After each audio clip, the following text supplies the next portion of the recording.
Have you ever worked on a project, excited about sharing it, but suddenly that little voice fills your head with self-doubt? In this video, my creative friend Chuck Shanlever and I talk about imposter syndrome, self-doubt, and perfectionism. We'll address ways to conquer these issues as artists. This is part 2.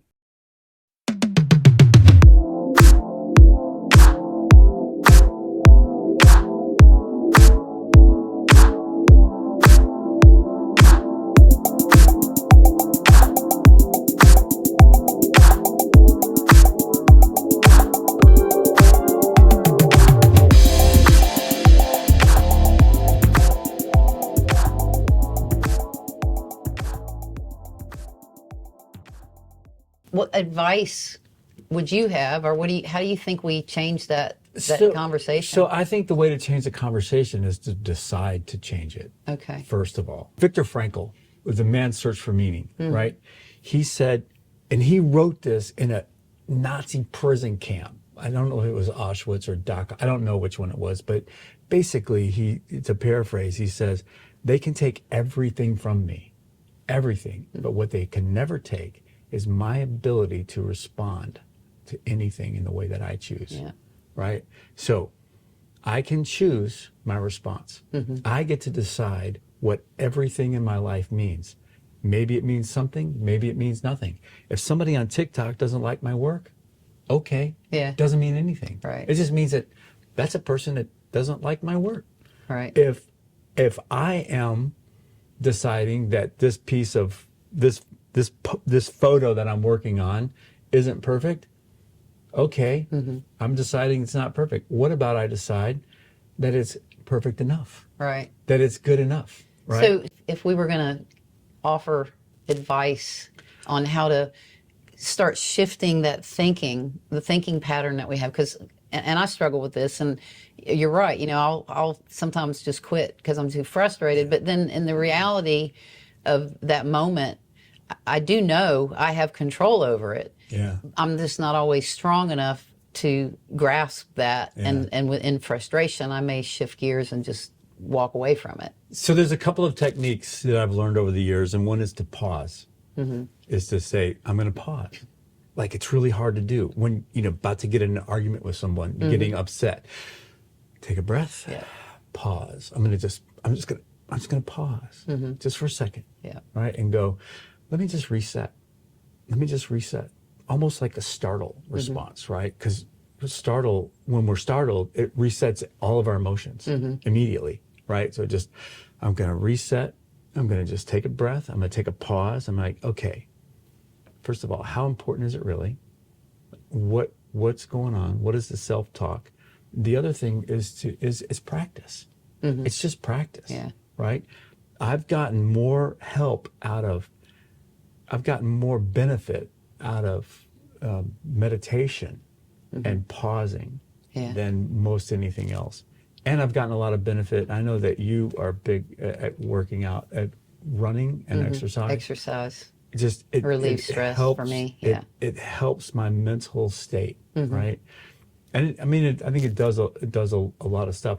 But coming up with strategies for oneself, like whatever works for you, what works for me may not work for you, as far as like a specific thing, right?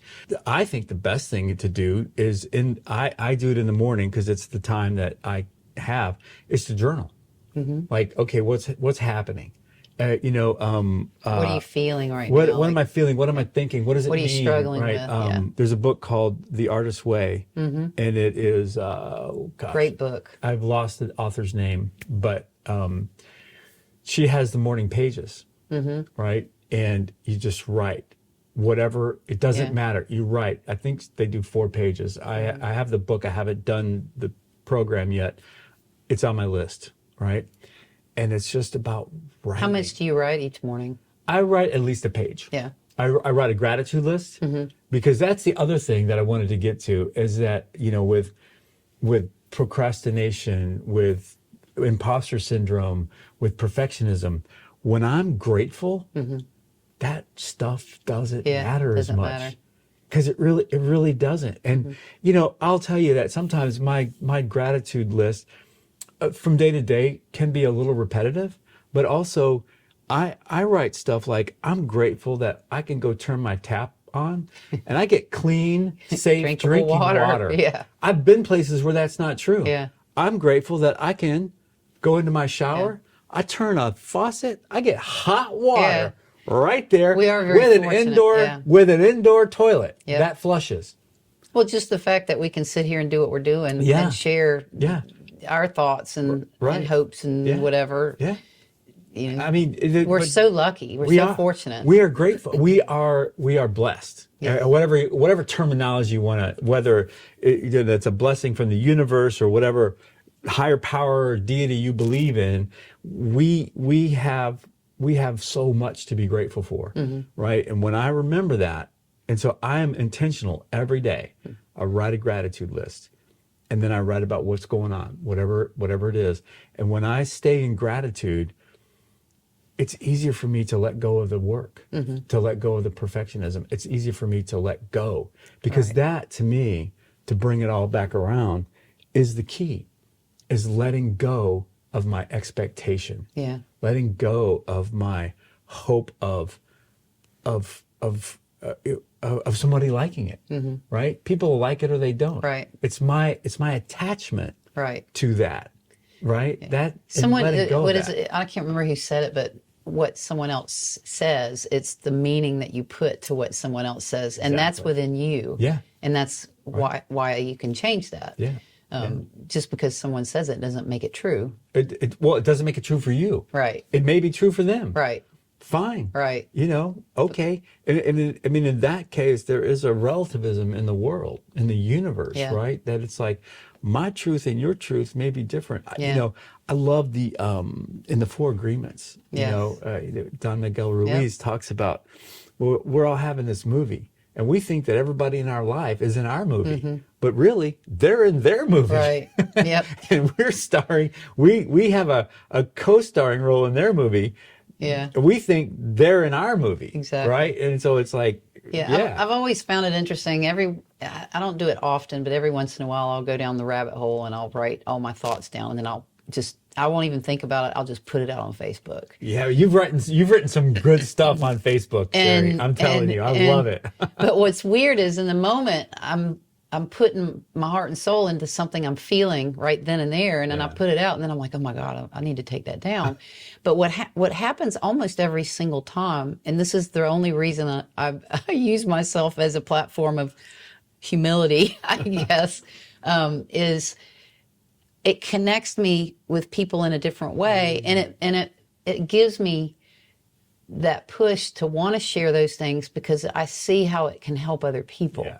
And I see that in the responses that I get. And most of the time it comes from people who hold so much in, they don't know how to release it. Yeah. And it's almost, I've had so many people tell me the words that I choose and how I express it out of my own humility, I guess, and vulnerability, is something they would say about themselves. They just don't have the ability to do that, or the strength to do that, or the courage to do that, whatever that is for that person.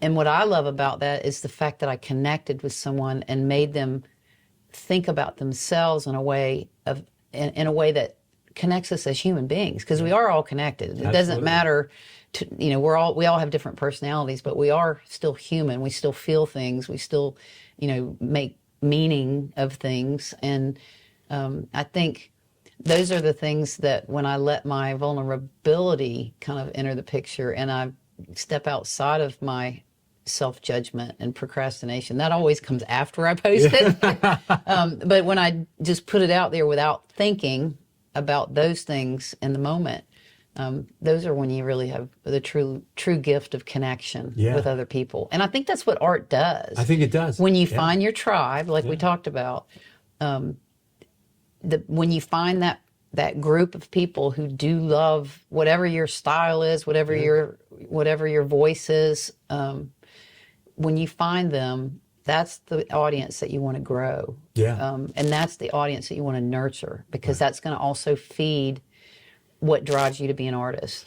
Well, and hopefully it will feed your bank account because we do Yes. still live in a capitalist society. But I wanted to Absolutely. circle back around because what you're talking about when you do those posts, and like I said, I love those posts that you do, is that you are putting your vulnerability and your authenticity out there for other people to connect with. Right. Right. And that's how we connect as human beings. Right. It's like, I mean, everybody knows people with these bigger than life personalities that seem to, but they don't talk, they talk at people. Right. Right. There's not a, hey man, it's like when you're talking to a child as a parent, when my kids were little, I would get down on their level.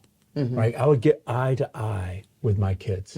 Right. Or children so that it's a connection. Right. It's not a hierarchical, relationship.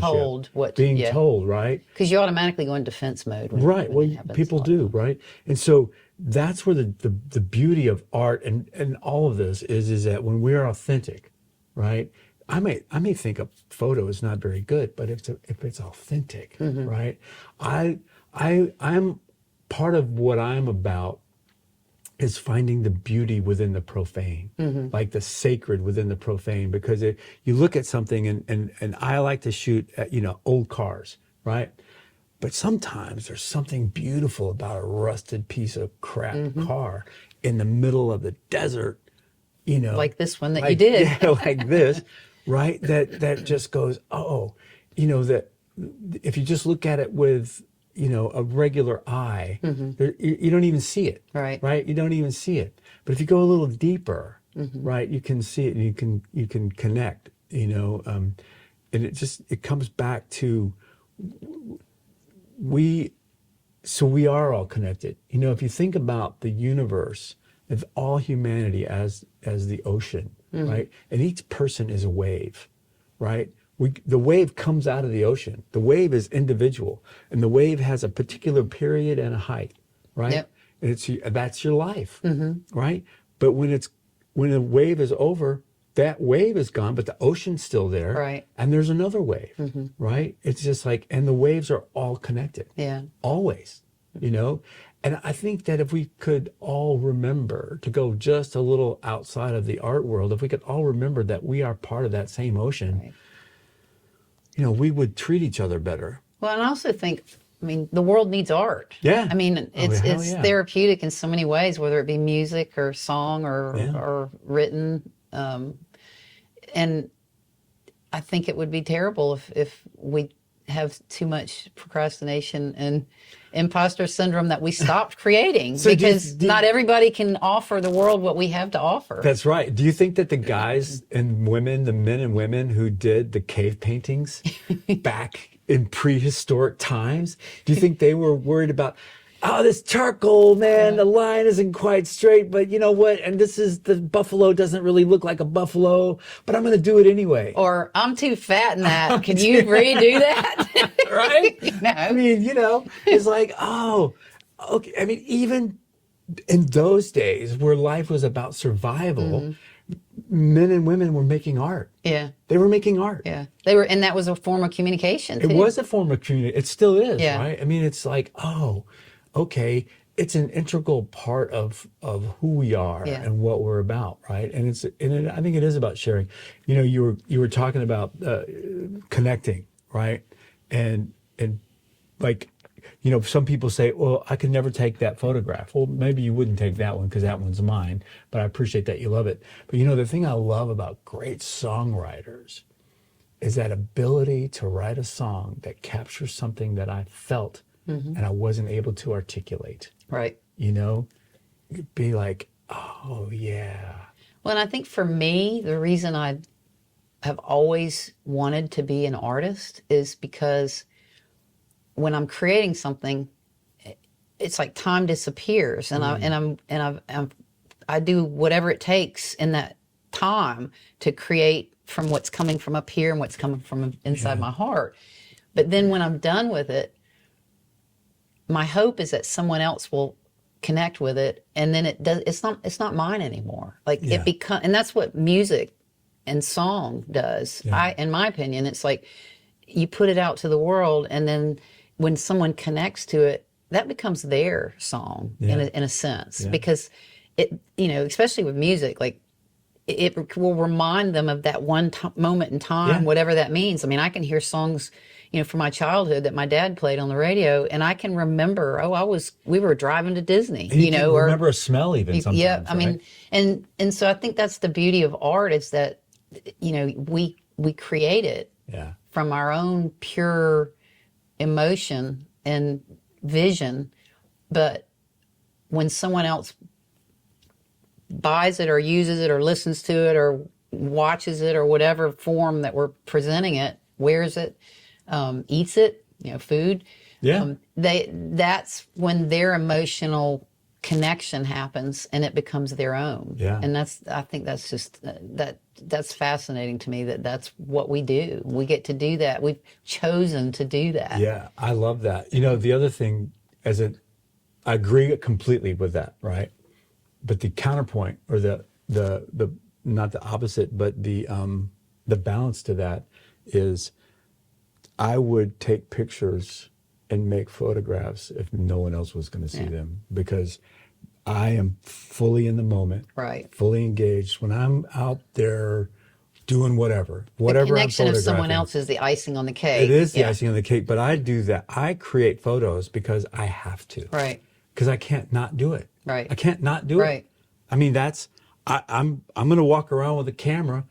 So we were in Cuba. It's destroyed relationships for me. Clearly. Well, yes, my ex-wife, she I hate that, driving around. This is no fun. So I was in Cuba last week, and one of my buddies said, "Aren't you through taking pictures?" I'm like, "No." He said, "You're never through taking pictures, are you?" I'm like, "No." He said, "You've taken pictures of these cars for 4 days. I think you could continue to take the pictures until we leave." Like, that's why you're there. That's what I'm doing. Right. I'm going to go walk around. I'm going to photograph things that I find interesting, people that I find interesting, and whatever that I find interesting or compelling or something. I can't, even if nobody buys it, I'm still going to do it. That makes me want to talk about so many other things, like, how do you shut it off? When do you shut it off? Should you shut it off at a certain point? How does it affect your relationships? All of those other things, is it a part of you? Is it part of who you are? Yeah, that's a whole other discussion, right? And so, there's so many dimensions to how this all works. But I think for today, the imperfections and the perfections of perfectionism and the imposter syndrome is something that we all struggle with. We're all human beings. It's not just artists; it's everybody.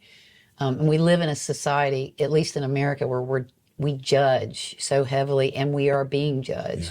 That's the world too. I mean, even religion comes into that. Politics comes into that, which I hate. But I think that, like you said, we have to figure out how to, within ourselves, change the conversation up here, the voices, so to speak, in a healthy way. How to change those voices and to hear it, take a deep breath, and then try to change that conversation within our own mind of put it out there anyways. It doesn't matter. That's right. Stop being so harsh on yourself. Be kind to yourself. And once you put it out there, the one thing I have noticed is, despite that struggle, every single time I move forward, take action, and actually put it out there, it always leads to something better. Every single time. It might be minuscule. It might be a teeny little thing. But every single time, it leads to what's next. And I think that's so much better than being stuck in that world of judgment, self-judgment, and beating yourself up for it. Because what we put out is what comes back. It's like that famous saying by Henry Ford: if a person thinks he can, then he will. He will. If he thinks he can't, then he won't. Right. And so it just comes back to that. I'm a big believer in intention. I mean, call it self-fulfilling prophecy. If I believe that I put this out, it's going to be fine, I'm going to put it out. It's going to be fine. Right. That's the saddest part of being an artist. If you're in that place and you're not putting it out because you're judging yourself and all of those things, stop it. Stop it and move yourself forward. Find a way to have a different conversation and make that happen, because the world needs your art. Doesn't matter who you are. Doesn't matter how long you've been doing it. Doesn't matter how good you think you are or how good someone tells you are. If you're not putting it out, you're not giving back something of yourself that the world needs. I think that's the best way to end this. And I love that. thanks so much for being Thank the you. co-host. Thanks for asking This was me. fun. Great. I want artists to share their struggles, and that gives us more topics that maybe we could cover in the future. Talk about the struggles and the good things and the bad things it takes to be artists and to be creators, and what that means. And that could be anything from marketing to, dealing with imposter syndrome. Yeah, whatever it is. Great. Thanks for asking me. Thank you. This was awesome. Thank you so much for listening. As always, my intention is to offer you inspiration that excites you to want to get out there and create something amazing. Be sure to check out some of the other episodes, and if you like what you've heard, please help spread the word. Give this a thumbs up, subscribe, follow, and share with others. There's more information in the show notes, including links to other great stories, tips, and resources. Drop me a message or comment at any time, and I hope you will sign up to be a part of this creative tribe.